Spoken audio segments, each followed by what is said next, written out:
may be seated. All right, let us finish up Isaiah today. Okay, we finished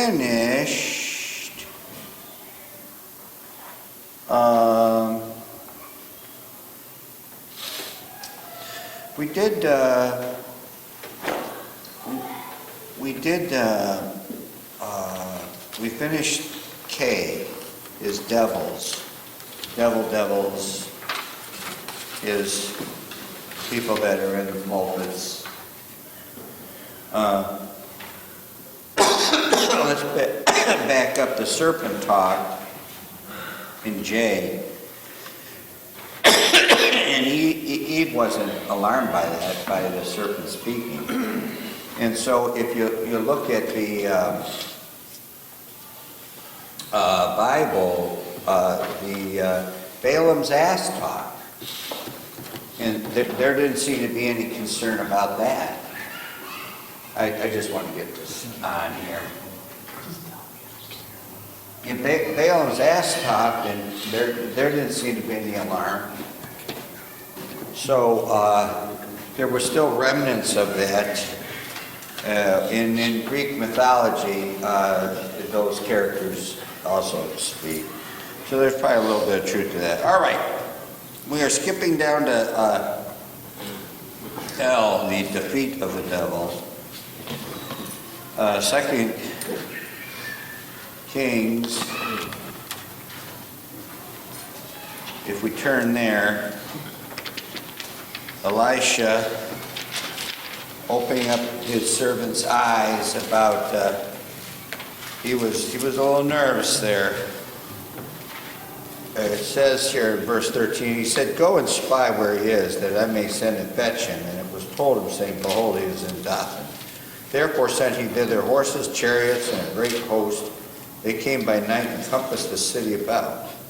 When the servant of the man of God was risen early and gone forth, behold, an host compassed the city, both with horses and chariots, and his servants said unto him, "Alas, my master, how shall we do?" And he answered, "Fear not, for they that be with us are more than they that be with them." And Elisha prayed and said, "Lord, I pray thee, open his eyes, that he may see." And the Lord opened the eyes of the young man, and he saw, and behold, the mountain was full of horses and chariots of fire round about Elisha. Father, bless our lesson and our day today with the preaching of the Word of God. It would edify the believer and challenge the believer. Now, in Christ's name, amen.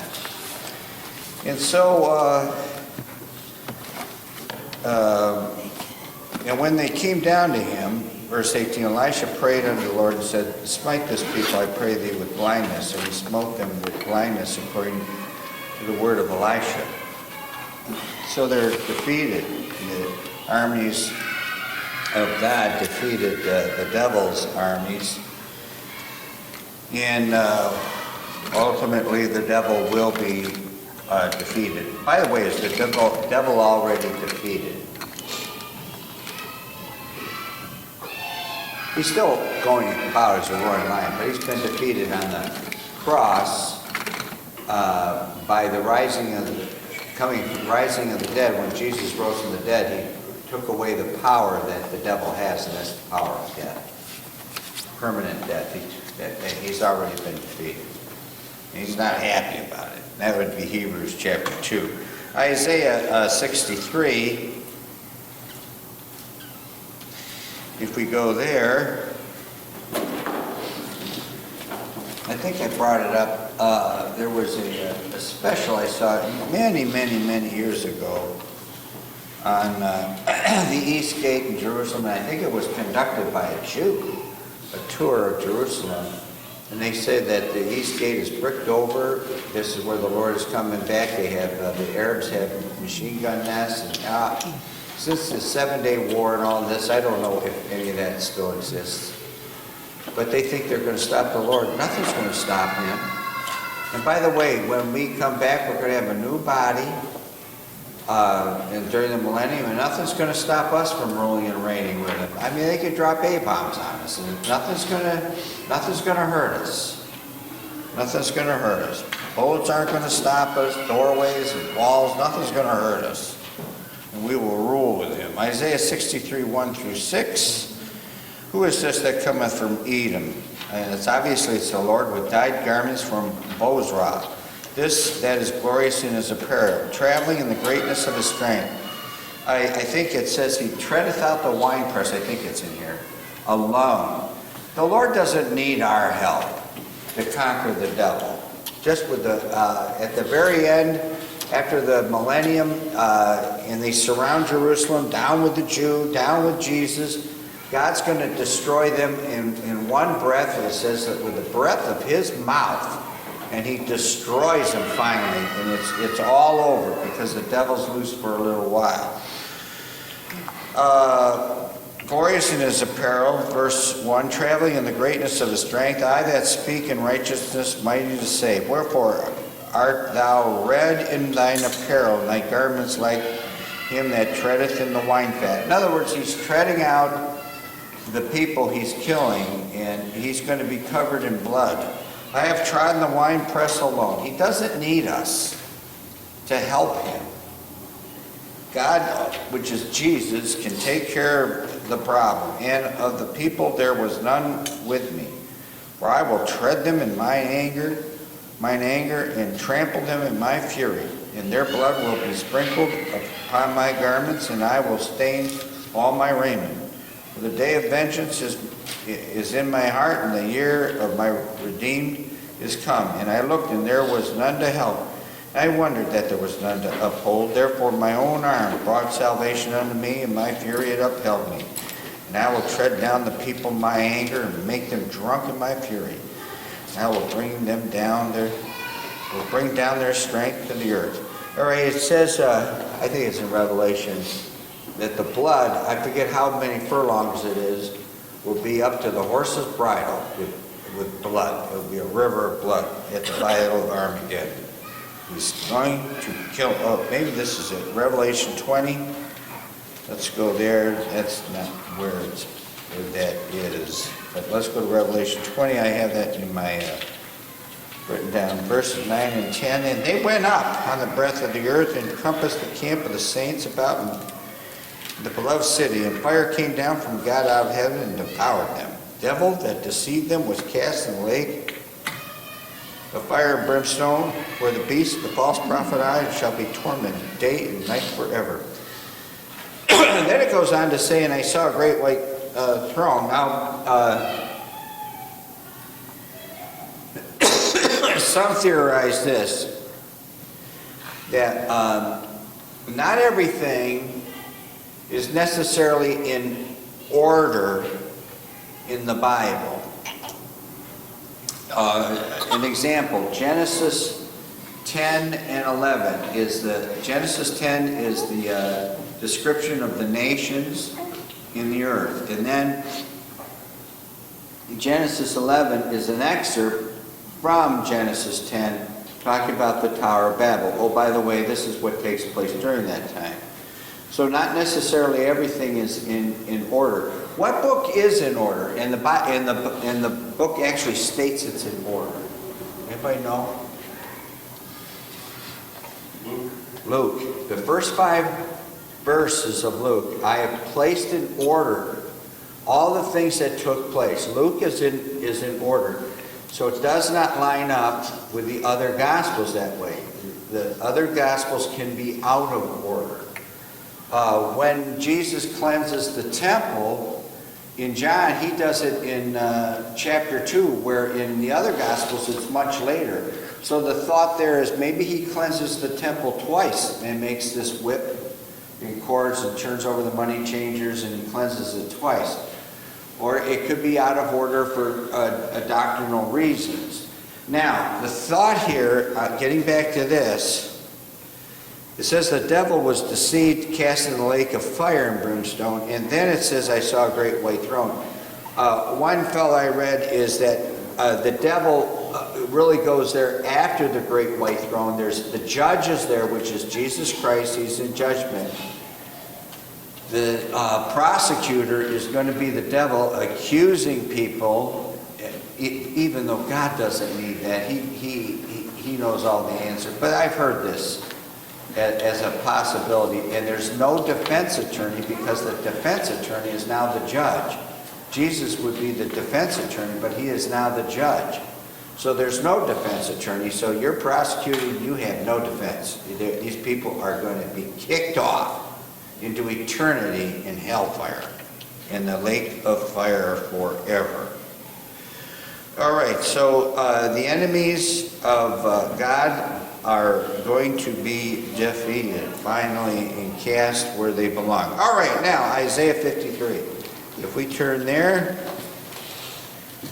12 or 13 verses, and if we get too hot or too cold, let me know, we'll turn it off. Isaiah 53.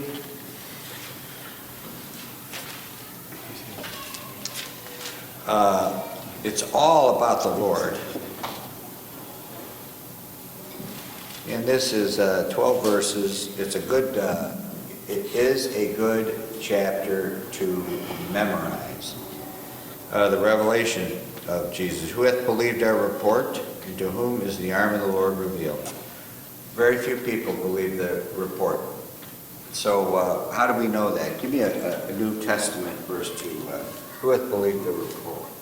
Why do we know that it's going to be, who are they? Not only who are they, but he's asking, who hath believed their report? Who's getting saved? How many get saved? How do we know that? Few there be that find it. Narrow. Pardon? Narrow is the way. Narrow is the way, yes. And straight is the gate and narrow is the way, Matthew 7. And so there's not going to be many that believe the report. To whom is the arm of the Lord revealed? For he shall grow the humanity of Christ. Verse 2. Galatians 4:4 is a complementary verse. You probably have others. What's that verse? Galatians 4:4. He was born, in due time he was born of a woman. Born of a woman. So that it shows the humanity, that God came down in the form of a man. He despised, rejected men, a man of sorrows, verse 3, acquainted with grief, and we hid our faces from him. He was despised and we esteemed him not. And so John 1:11 says, his own received him not. He was rejected.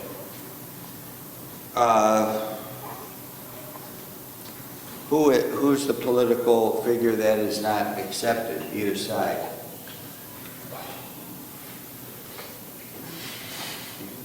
No, political figure.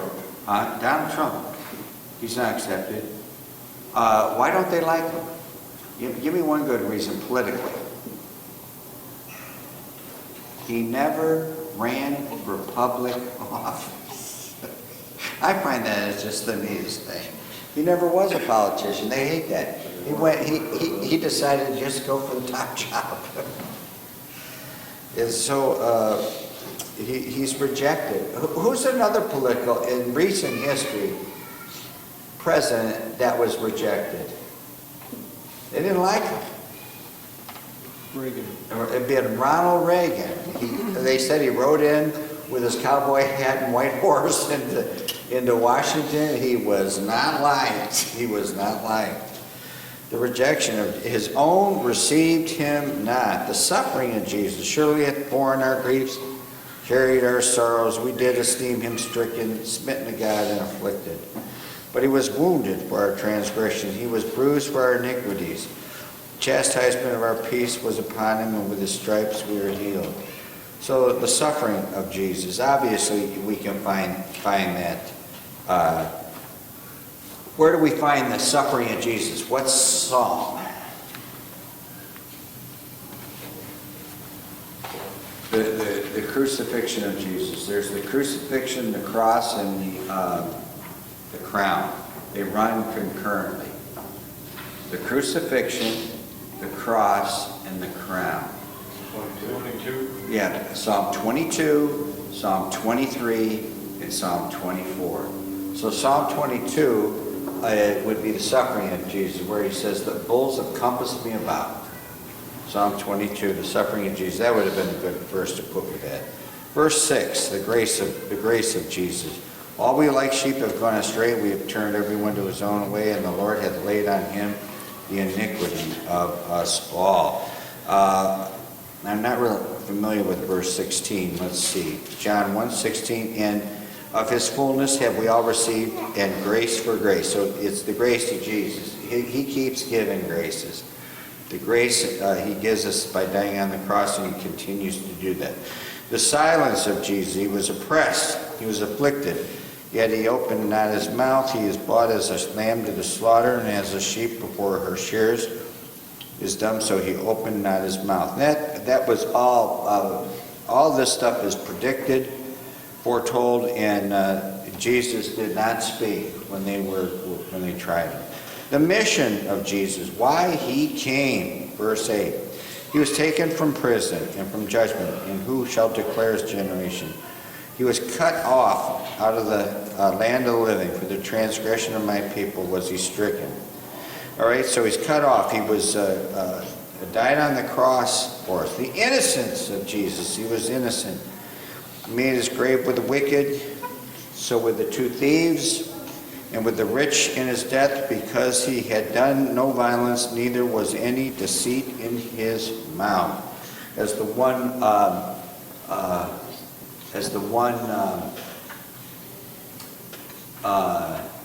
thief said, that he declared him innocent, that he did. In fact, how does he put it? I believe it's in Luke.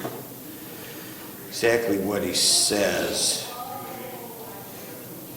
I think it's Luke 20. 23. Verse 41, we indeed justly, talking to the other thief, for we receive the due reward of our deeds, but this man hath done nothing amiss. So the one thief declared Jesus to be innocent, the innocence of Jesus, the resurrection of Jesus. Yet it pleased the Lord to bruise him, he hath put him to grief, that when thou shalt make his soul an offering for sin, he shall see a seed. All right, it was actually his soul that was offered for sin. He shall see a seed, he shall prolong his days. Obviously, he was going to rise from the dead, and the pleasure of the Lord shall prosper in his hand. So he is the resurrection of Jesus. Satisfaction. He shall see the travail of the soul, shall be satisfied by his knowledge.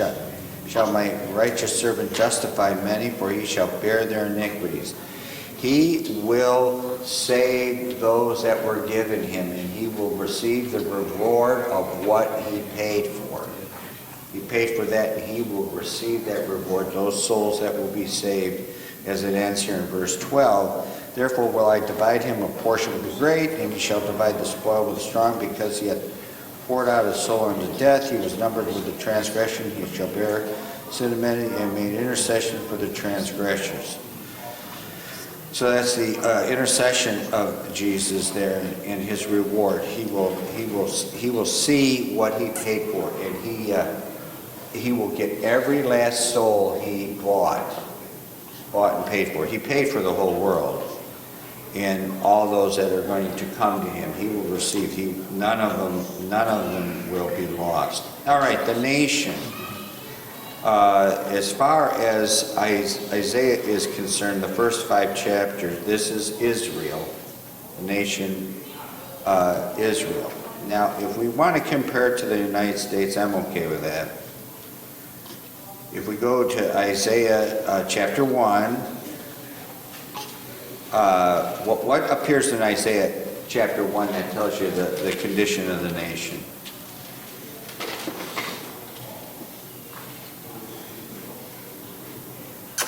The whole head is what? Sick. Just listen to the president. I mean, it's sickness, man. The head is sick. The whole nation is sick. It's woke. They need to, even Democrats, that Carville guy says, they need to go to a woke detox center. I'll hand it to them. That's kind of funny. They need to go to a woke get detoxed. They've gone nuts. It is the condition of a nation. By the way, this vaccine.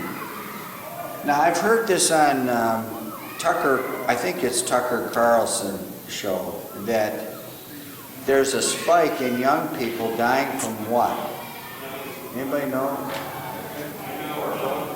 Pardon? It was heart issues. Heart issues. Heart attacks, heart issues. The claim is that it's from The blood clots, they get out blood clots in the heart because the spike properties that are in the vaccine. in the vaccine. The claim is that because of the vaccine. I'm not saying it is. I don't have the facts. I'm not a scientist, but let's assume this is true. What I'm surprised about, they're blaming Biden this. Ultimately, I don't know why they haven't gone here. Who would ultimately be to blame for that? If it's not Biden, Trump. it'd be Trump. He's the one that put it on fast track, gave the nod, and let's go for it. I'm just surprised they didn't. Well, they're starting to they're starting to bring that stuff up now. That's Oh, right. they are starting that. That ET went around the FDA. Oh, I haven't heard that. Yeah, So the they, fires are done on Friday. I don't know why they didn't go that a year ago, Yeah. when they were doing this. Is all the jabs and everybody's getting. So I'm just surprised they didn't go there to begin with. You know, they can't get Trump this way, that way, and what's the next thing coming down the pipe? As I heard it, somebody in passing saying they'll have to assassinate the guy, get rid of him. The condition of a nation, the whole head is sick. Sick. It's just the way it is. The chapter 1, verse 6. Verse 5, why should ye be stricken any more? Ye will revolt more and more. The whole head is sick, and the whole heart faint. From the sole of the foot even unto the head there is no soundness in it, but wounds and bruises, putrefying sores. They have not been closed, neither bound up, neither mollified with ointment. Your country is desolate. Your cities are burned. You know, there's the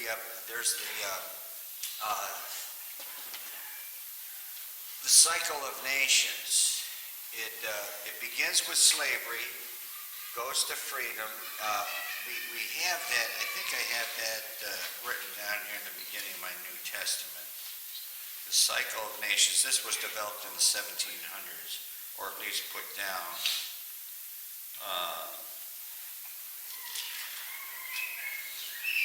Okay. Alexander Tyler, 1750. Rise and Fall of Nations, predictable pattern. From bondage to spiritual faith.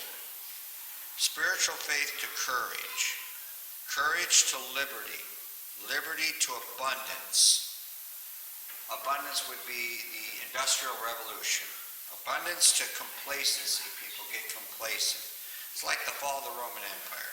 From complacency to apathy. Apathy to dependency. Everybody's dependent on the government now. And dependency again back to bondage. It ends up back in slavery again. And it's like we're at the last. Now they said this 30 years ago when I got this, that we're on the verge of that back then. All right, the cry of a nation, chapter 1, verse 16 through 20. Wash you, make you clean. Put away the evil of your doings from before mine eyes. Cease to do evil. Learn to do well. Seek judgment. Relieve the oppression. Judge the fatherless. Plead for the widow. Come now, let us reason together, saith the Lord.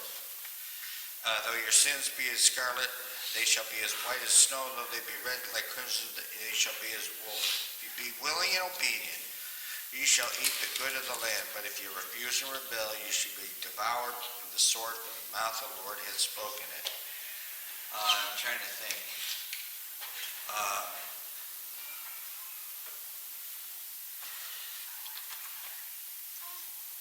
These warnings are given in Deuteronomy all over. Is to repent. Oh, that's on I know what it is.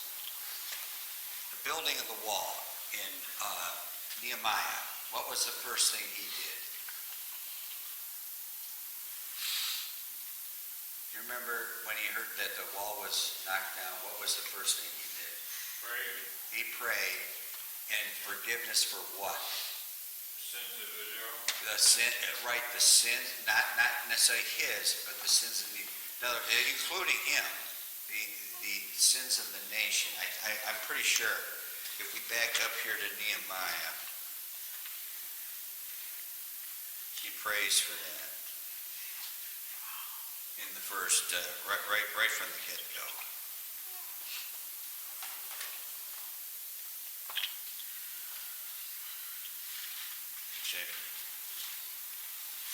I pray before thee now day and night for the children of Israel, thy servants, and confess the sins of the children of Israel, which we have sinned against thee, which we, including himself, both I and my father's house has sinned.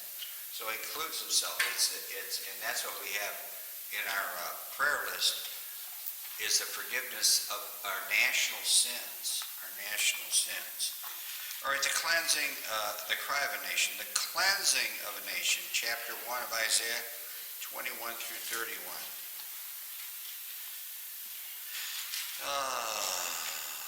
How has the faithful city become an harlot? It was full of judgment, righteousness belonging to it, but now murders. The silver's become dross, the wine mixed with water. The cleansing of a nation.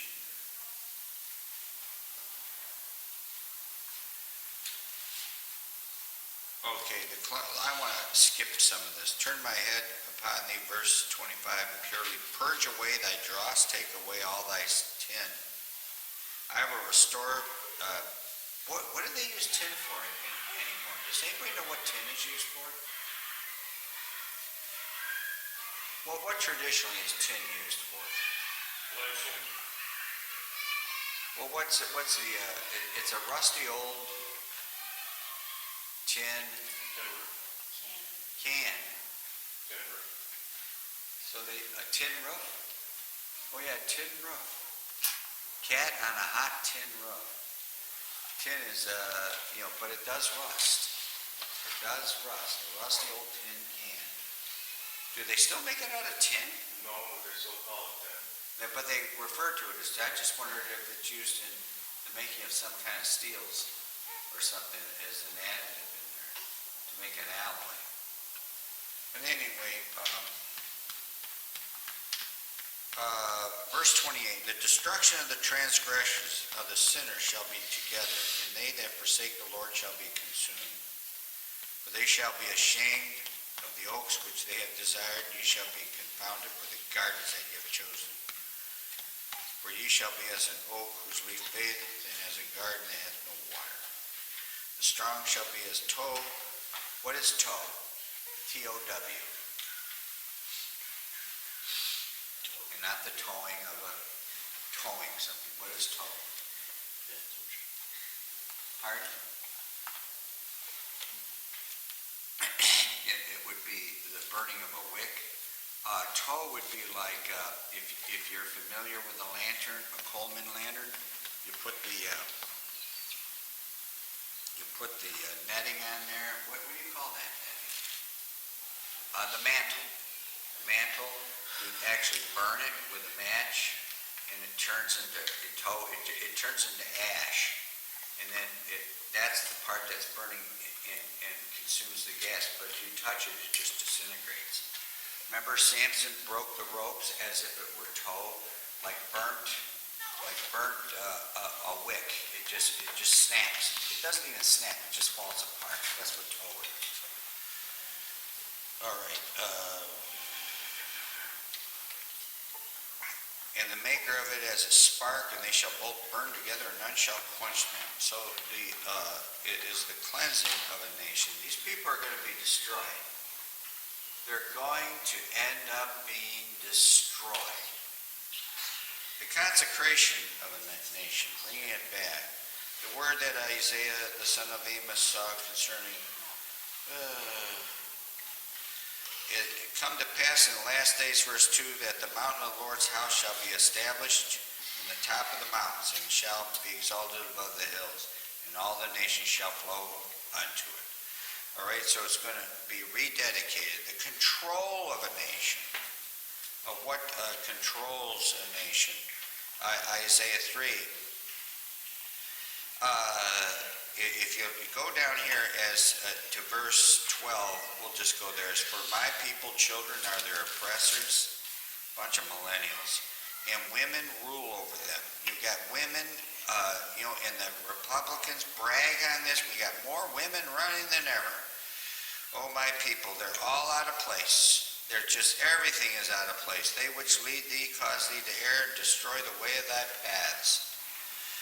Those that are in charge, it caused the whole nation to be in error. The Lord standeth up to plead, standeth to judge the people. The Lord will enter in judgment with the ancients of his people and the princes thereof. For ye have eaten up the vineyard, the spoil that pours in your houses. All right, 87,000 or 80-some thousand more tax auditors. They've eaten up the vineyard. What mean ye that you beat my people to pieces, grind the faces of the poor, saith the Lord? And on and on. The moreover the Lord saith, these people are worldly, because the daughters of Zion are haughty, and walk with stretched forth necks and wanton-eyes, walking and mincing as they go and making and tinkling with their feet, pride with the jewelry that they wear. All right, the cleansing and concentration of a nation, chapter 4. There's 6 verses there. I don't feel led to go there. We want to get this over. The consuming of a nation is you have the 8 woes. A nation will be consumed. Verse 8, woe unto them. Verse 11, woe unto them. Verse 20, woe unto them. Verse 21, woe unto them. Verse 22, woe unto them. 1, 2, 3, 4, 5, 6. I thought there was 8 of these. Well, there's 6 of them that I've got underlined. It's just the nation will be consumed. Just consumed. End up being destroyed. All right, Isaiah 2, 4. You shall judge among the nations, shall rebuke many people. They shall beat their swords into plowshares and their spears into pruning hooks. Nation shall not lift up sword against nation, neither shall they learn war anymore. Where does that verse appear? In America. Isaiah 2:4. Where does that verse appear in America? At the UN. Where is the UN? Is that New York? New York City. It appears on the UN. The opposite, the complementary verse to that is in Joel. Well, they misquoted anyway. And it's misquoted. It's misquoted, I think it's partially quoted. If you go to Joel, the complementary verse to that is in Joel chapter 3, verse 10, 2:4. My center column reference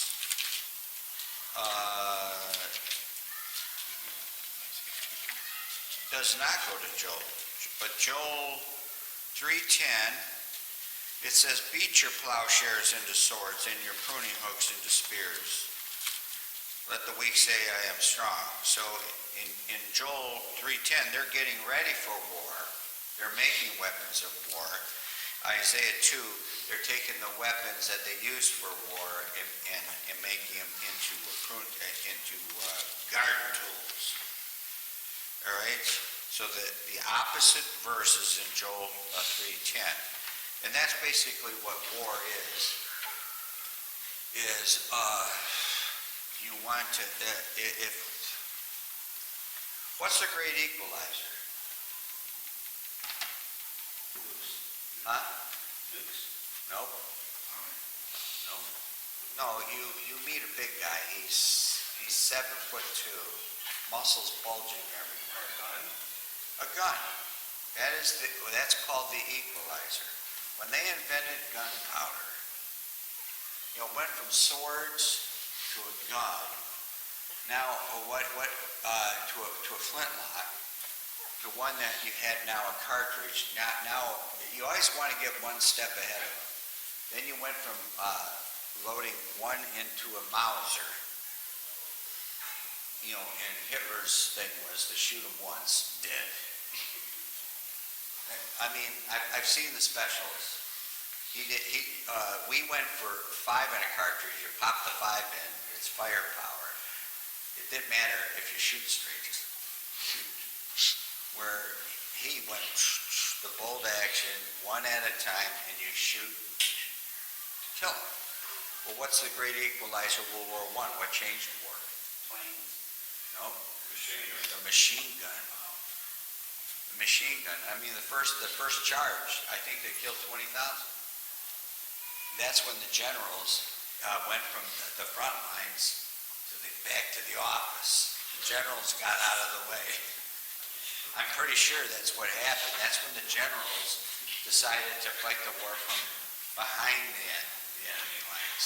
And so you went out to the machine gun, the Gatling gun, the machine gun, and now how do you outdo that now? Oh, by the way, they make the gun, it shoots further, they can shoot, ever see the toy, anybody know the toy or the gun that shoots around the corner? There's a gun that shoots around the corner, it's called the gun that shoots around the corner. There's a mirror on it, and the gun shoots this way, and you put it around the corner in your house and you shoot a dart. And you had to grow up in the 50s and 60s. When did they invent the gun that shoots around the corner? Anybody know? Vietnam. Nope. When you were in the trenches, if you stuck your head up just this much, there's a hole here from a sharpshooter on the other side. The moment your head came up, and so they developed a gun that you put the gun up, and they were very accurate. They did it with a periscope, and you could shoot the gun from below with a periscope. And I thought they got pretty good at it. To shoot people, they didn't dare put their head up. They put the gun that shoots around the corner up. And those snipers would pick them off with that. And so from there you go to what ended World War II. One, they just ran out of ammo. They got tired. And then World War II was the A-bomb. You dropped 2 of those A-bombs, and they didn't know how many A-bombs we had. We only had 2. You drop 2 of those, and ended it. It's over. And there are always those that want to debate and say, why did we ever do that? Well, we ended the war. That ended it. And so they just make bigger ones. And so it's called an atomic bomb. Then it's a hydrogen bomb. What's after a hydrogen bomb? Is there a plutonium bomb? Neutron. A neutron bomb? Oh, and then they have what they call dirty bombs. They have ones that don't destroy things, but it's just radiation. That's a neutron. Is that the neutron bomb? It keeps the cities intact and just kills the people. Yeah. Is that called a dirty bomb or a suitcase bomb or no? I don't know. A suitcase bomb is something that somebody can put together and it'll affect a small area. Small, but it's atomic. Is it atomic? Yeah. It's radiation. Low-grade uranium, I think. Oh, it's low grade. It's uranium-236, and then they put it in these tunnels. It's a bombarder. They bombard it to make it uranium-238, I think. To get more. Whatever they get their hands on. Pardon? Whatever they get their hands on. Yeah. What they get there, but the scientists, you got to get uranium with the guys. They turn their picks and shovels in for looking for gold and silver. The prospectors now have a Geiger counter and they're looking for uranium. And then they enhance that by bombarding it with neutrons or protons to get it to uranium from 236 to 238. I think that's how it goes. All right, and the sons of God are Genesis 6, and I don't know why I have that in here, but we get saved and we become the sons of God. We are now the sons of God. And we are done. We are done with Isaiah, and we will begin next week with Jeremiah preaching in 10 minutes.